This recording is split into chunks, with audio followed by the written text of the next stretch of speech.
There is a technique for cooling any room by up to 15 degrees that requires no electricity bill, no installation appointment, and no machine larger than what fits in a shopping bag. And the reason your home was almost certainly not built to use it has nothing to do with engineering limitations and everything to do with what happened to the construction industry in the second half of the 20th century when an entirely new category of consumer spending was invented, and the architectural knowledge that would have made it unnecessary was quietly allowed to disappear from every building code, every contractor training program, and every home design handbook that a purchasing decision depended on.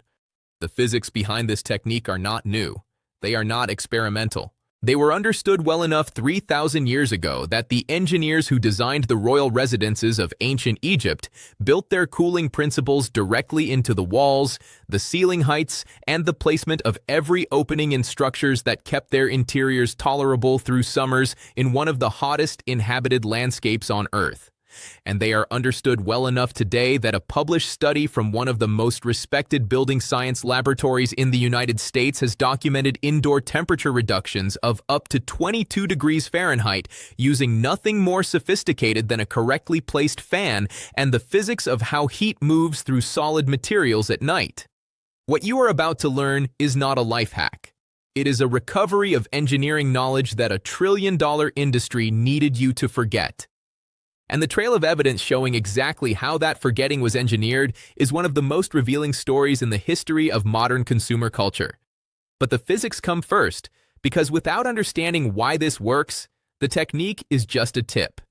With the understanding, it becomes something you will never look at a summer evening the same way again. Every material object in the room you are sitting in right now is storing heat. Not metaphorically, physically. The floor beneath your feet, the walls on either side of you, the ceiling above you, the furniture, the countertops. Every solid surface with any meaningful mass has been absorbing thermal energy throughout the day the way a sponge absorbs water, and it has been releasing that energy back into the air around you slowly and continuously ever since. This is why rooms feel oppressively warm at 9 in the evening, even when the outside temperature has already dropped by 15 degrees. The heat that entered your home during the afternoon did not leave when the sun went down.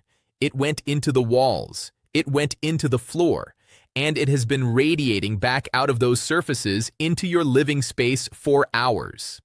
Building scientists call this phenomenon thermal mass.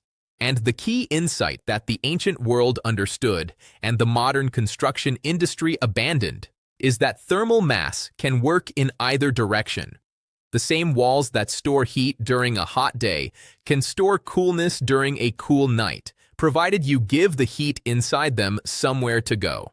Subscribe to Hidden Hacks right now, because what I am about to describe is the mechanism that Persian engineers were exploiting in structures built 16 centuries ago, and that researchers at Lawrence Berkeley National Laboratory have now validated in controlled studies producing temperature reductions that rival small mechanical cooling units at a fraction of 1% of the energy cost. The mechanism is called thermal mass flushing, and it works by moving cool night air across heat-saturated surfaces at sufficient velocity to strip the stored thermal energy from those surfaces and carry it outside.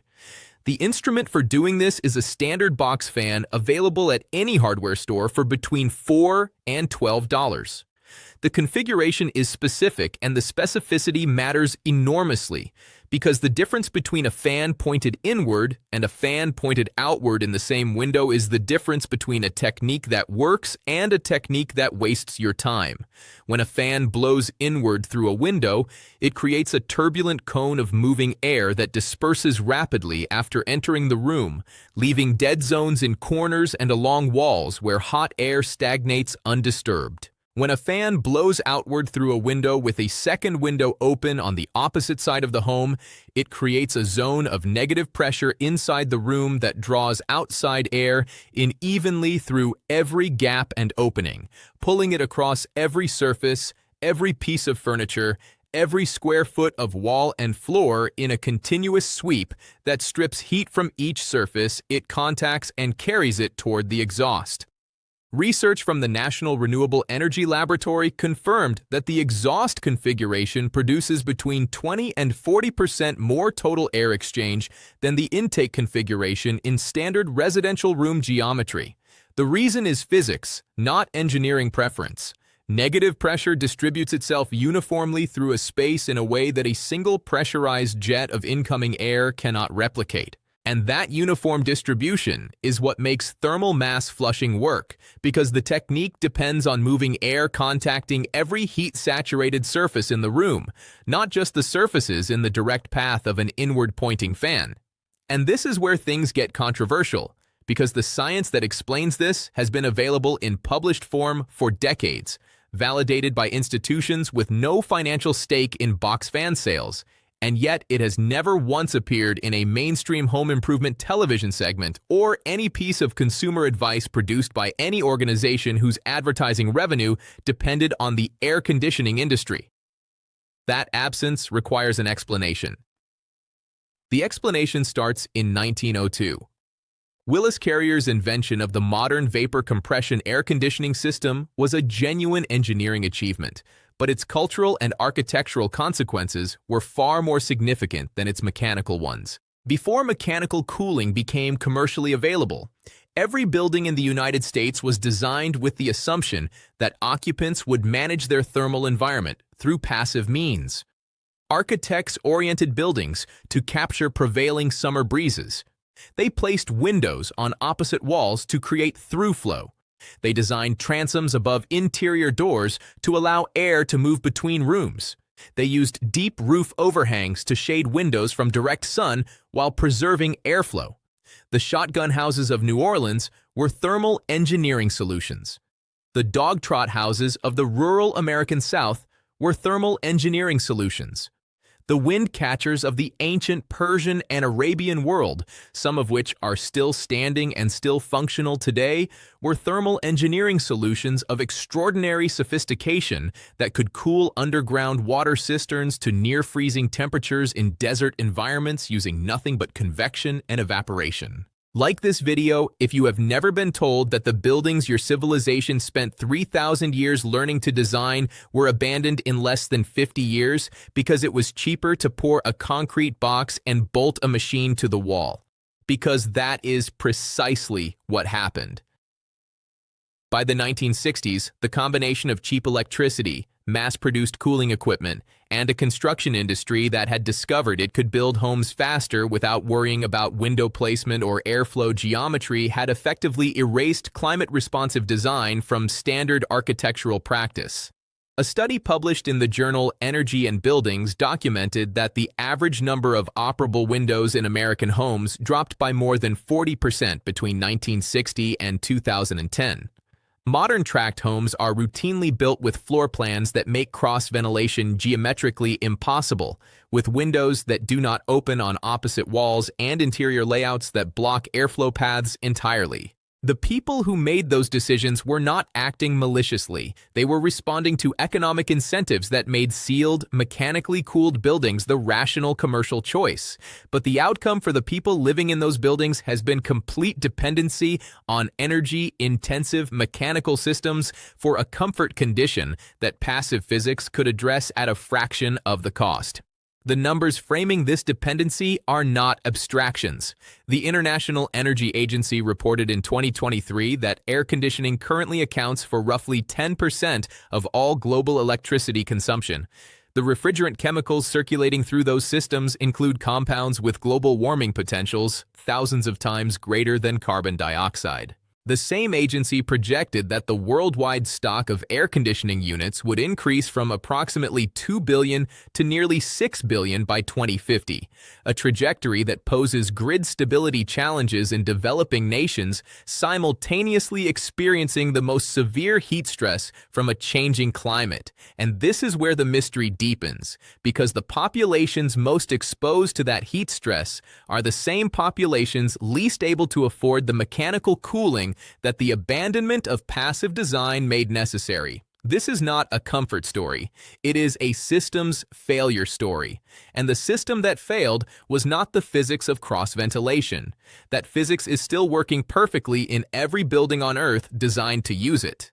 What failed was the transmission of knowledge from one generation of builders to the next, interrupted by decades of cheap electricity and a consumer culture that mistook mechanical dependency for technological progress. Subscribe to Hidden Hacks because the practical application of everything this history reveals is simpler than anything you were sold as a solution to summer heat. Purchase a standard 20-inch box fan from any hardware store. Wait until the outside temperature falls below the indoor temperature, which in most climates occurs between 7 and 9 in the evening during summer months. Open a window on the side of your home that faces the prevailing breeze, or if you are uncertain about wind direction, the shadier and cooler side of the building. This is your intake opening, and it should be slightly smaller than the exhaust opening, because the constriction accelerates the incoming air through a phenomenon that physicist Daniel Bernoulli described in 1738, increasing the velocity of airflow across interior surfaces. On the opposite side of the home, place the box fan in a window set to exhaust, pushing air from inside the room outward. Open every interior door between the intake window and the exhaust fan so that airflow can sweep through the complete path without obstruction. If you want to add an evaporative cooling effect to the incoming air, place a shallow container of water or a damp cloth in front of the intake window. As the incoming air passes over the water surface, evaporation drops its temperature by an additional 3 to 8 degrees depending on ambient humidity, the same principle that ancient Egyptian servants exploited when they hung wet reeds in doorways to cool the air entering royal chambers. Run this system through the night. By morning, the thermal mass in your walls, floor, and furniture will have released the heat stored during the previous day, and will be starting at a baseline temperature several degrees lower than it would have been without the overnight flush. Close all windows and blinds before sunrise, and the outside temperature begins climbing again. This seals the cooled thermal mass inside your home like a thermal battery, delaying the point at which indoor temperatures become uncomfortable by 4 to 6 hours on a hot day. Lawrence Berkeley National Laboratory research found that this pre-cooling strategy alone can reduce cooling electricity consumption by 30 to 50% over a full summer, even for households that continue using air conditioning during peak afternoon heat. A box fan consuming between 50 and 100 watts achieves this, while a window air conditioning unit draws between 500 and 1500 watts for the same space. The energy ratio between these two approaches is not incremental, it is transformational, and it becomes more valuable every year as electricity prices rise and summer temperatures extend their reach into months that once felt manageable without mechanical cooling. The researchers at the University of Oregon running computational fluid dynamics simulations of residential cross-ventilation have found that retrofitting even 2 operable windows on opposite walls in a modern sealed home reduces air conditioning energy consumption by 40 to 70% during spring and autumn months. At the Indian Institute of Technology in Mumbai, engineers have constructed low-cost wind catchers from sheet metal and standard pipe fittings for under $10 that generate continuous passive airflow without any electricity, directly inspired by the Badgir towers that Iranian and Emirati builders were constructing in the 4th century. In Burkina Faso, architect Francis Carré has designed school buildings using thick clay walls, perforated raised ceilings, and precisely positioned cross-ventilation openings that maintain comfortable interior temperatures during outdoor heat exceeding 110 degrees Fahrenheit with zero mechanical cooling. These are not theoretical proposals. They are occupied buildings used by real communities every single day. The physics they rely on are the same physics your room is subject to right now. The only question is whether the building you are sitting in was designed to work with those physics or against them. Most modern homes were designed against them, not out of ignorance about the physics, but out of indifference to them, Because the business model of the construction industry and the energy industry that followed it did not require the physics to work in your favor. They required the conditions to be sufficiently uncomfortable that you would purchase the mechanical solution the infrastructure was designed to make necessary. That calculation worked for half a century. It is working less well now as energy costs rise, climate conditions intensify, and populations most affected by heat are least positioned to absorb electricity bills that climb every summer without relief. The $4 box fan on the shelf at your hardware store contains within it access to the same cooling principles that kept human beings comfortable across 3 millennia of civilization before a single kilowatt of electricity was consumed for that purpose. The fan itself is not the technology. The physics you activate when you position it correctly is the technology. And that technology has been waiting on the bottom shelf in plain sight for anyone who knew what they were looking at.